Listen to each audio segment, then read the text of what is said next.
The Watercress line offers so much more than just a family day out. We offer educational and outreach activities for learners of all different ages, both at our stations and out at different venues. I'm Kate Lacey and I volunteer with Dan, who is the Education Officer, and I support him when the school groups come. My name's Richard Lacey. I'm a porter, a guard and a signalman on the Watercress line. I'm also a trustee and at the moment I'm president of the railway.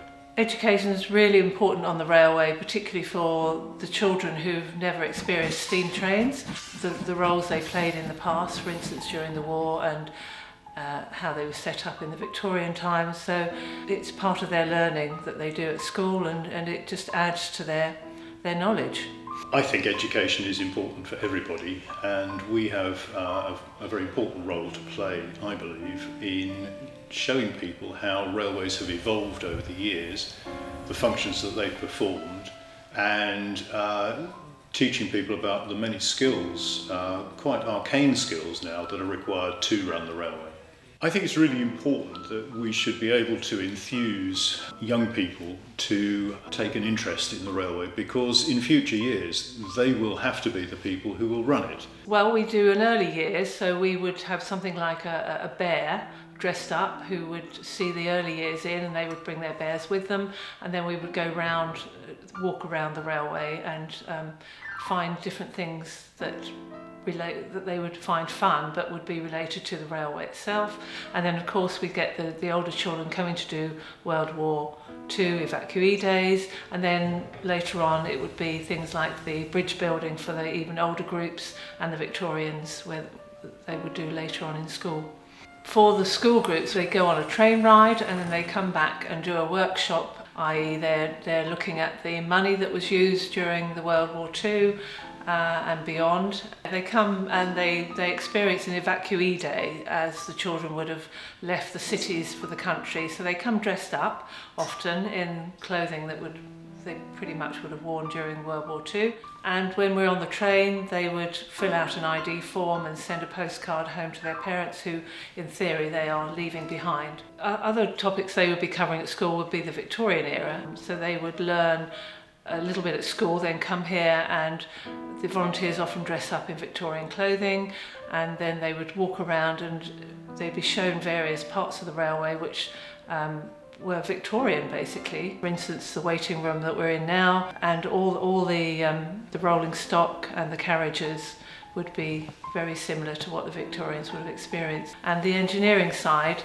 they would come, and certainly some of the engineers who are volunteers and on the railway would talk about how the engineering works on the railway. Every year we try to put on as wide a range of events as possible so that it will appeal to the maximum number of people.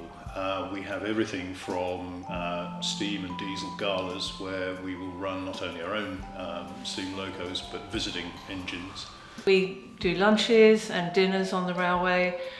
And there are special events for people who are particularly into engines, and they can come and photograph the engines, etc. We have a vintage vehicle weekend, we have Thomas events, we have a wizard event in the autumn, and the jewel in our crown at the moment is our steam illuminations, which takes place in December leading up to Christmas.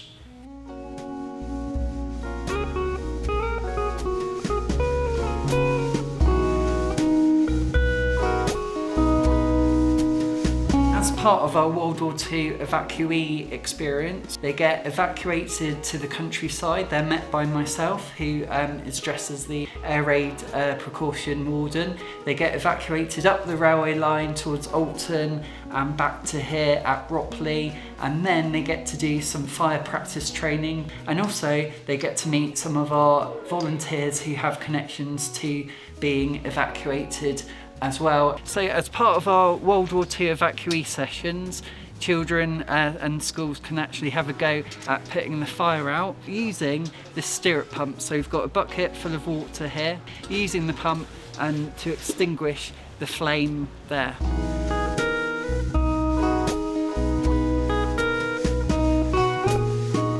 And that was a quick sneak peek of what we can offer learners of different ages here at the Watercress line.